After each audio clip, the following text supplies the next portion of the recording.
Hello guys, it's me again, Mr. Lena.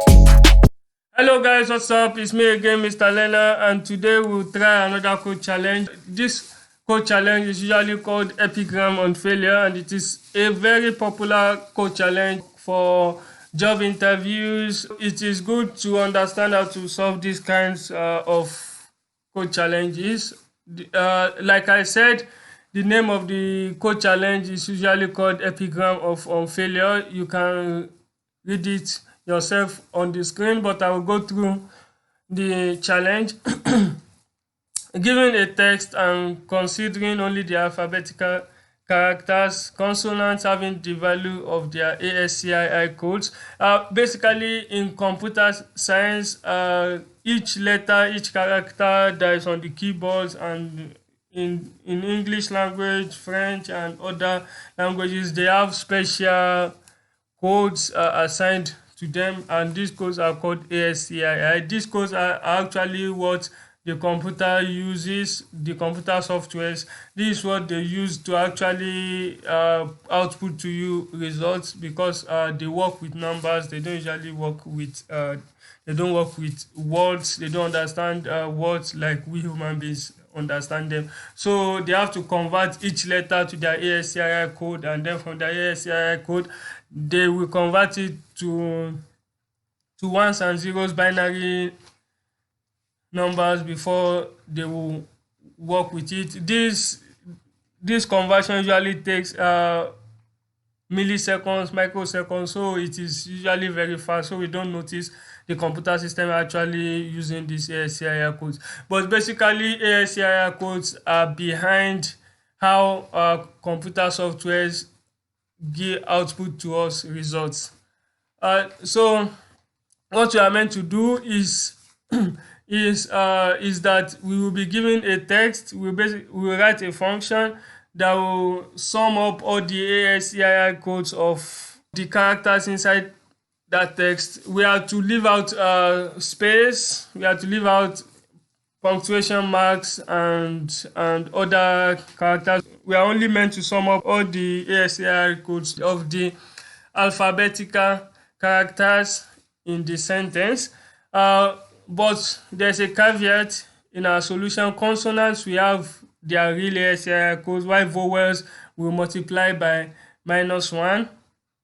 They will have the inverse of their ASCII codes value. Therefore, if A is represented by the number 97 in ASCII, we are going to use -97, which is the inverse of 97, and we'll sum all this together to output the sum of the sentence. This is basically what we are meant to do. As an example, as you can see in the example here, using the phrase why and now, as you can see, W is 199, it is a consonant, H 104, it's a consonant, Y 121, D 100, N is 110. All these are consonants, but you have two vowels, A and 0, and their values are -97, and 0 is called O, sorry, letter O, not 0. Letter O is -111. Therefore, the total sum of Y and now, leaving out this space and this space here, is to give us 569. We will test our code on the example, of course, but we also have a test that we are to run on. This is the test. This is the test case. We already know that it should output to us 2865. So we'll use our function to test this here. So basically, we should have two tests. We'll test it on the example, and then we can also test it on 2000 on this variable t here. Why this variable t is somehow challenging is because as you can see, it is not only spaces, white spaces in between the words. We also have punctuations, we have double colon, full stop, and others, apostrophe. Without wasting much time, we will dive in. So let's keep this on the right hand side so that you can, let's read it.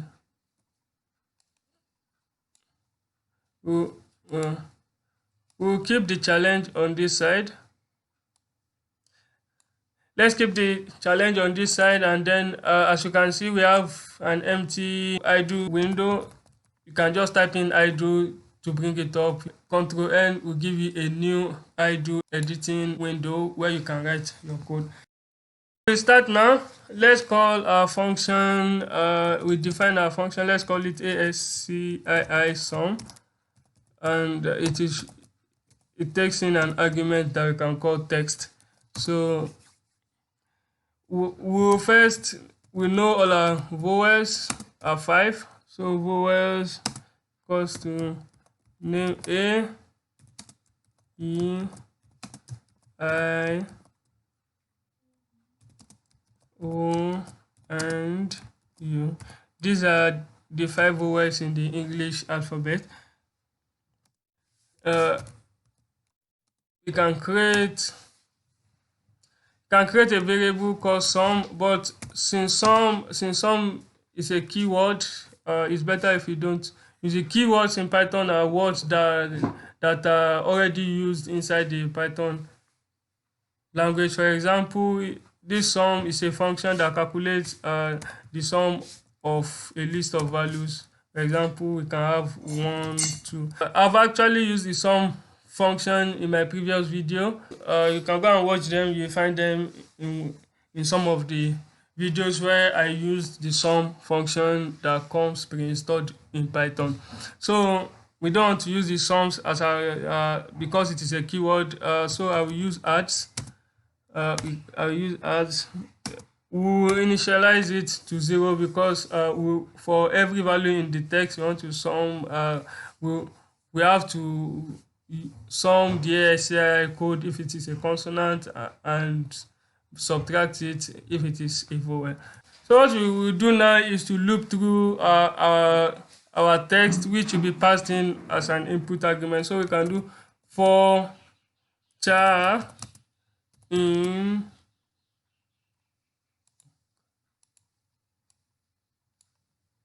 So what we want to do now is to loop through our input argument text. So we can do for character, which I will shorten to char in text. What we want to do now is if char dot is. So what you want to do is to check if the character is an alphabet, and Python comes with a function to do that. Dot is alpha. If it is not an alphabet, if it's alpha equals to false, we are going to pass. Pass just means don't do anything, just continue to the next line. Else if char in vowels. So the next thing that we are doing is to check if the character is inside this list of vowels. If it is in vowels, what we want to do is add plus equals to -1 times odd. What this odd function does is that it returns the ASCII values of anything passed in as the argument. So what we are doing here actually is we are adding the inverse ASCII value to the total addition of the characters of the alphabetical characters in our input argument. But we can actually just shorten this since we know that -1 times any positive number, we can just subtract the number from the total.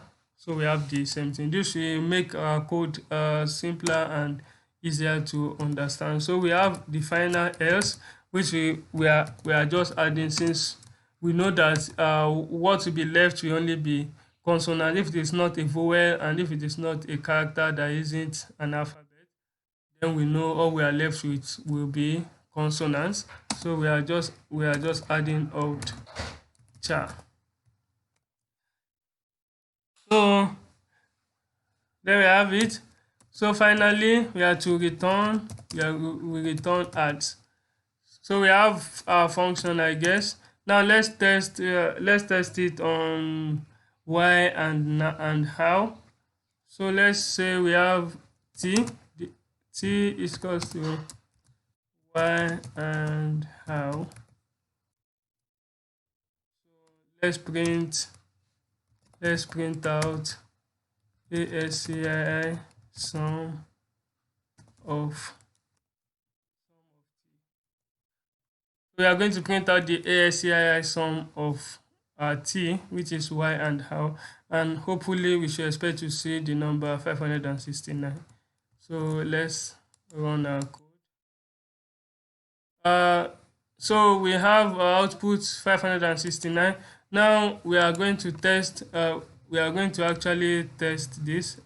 Let's copy this as it is, so that you know that we haven't changed anything in our code. So we have something like this, but here seems to be.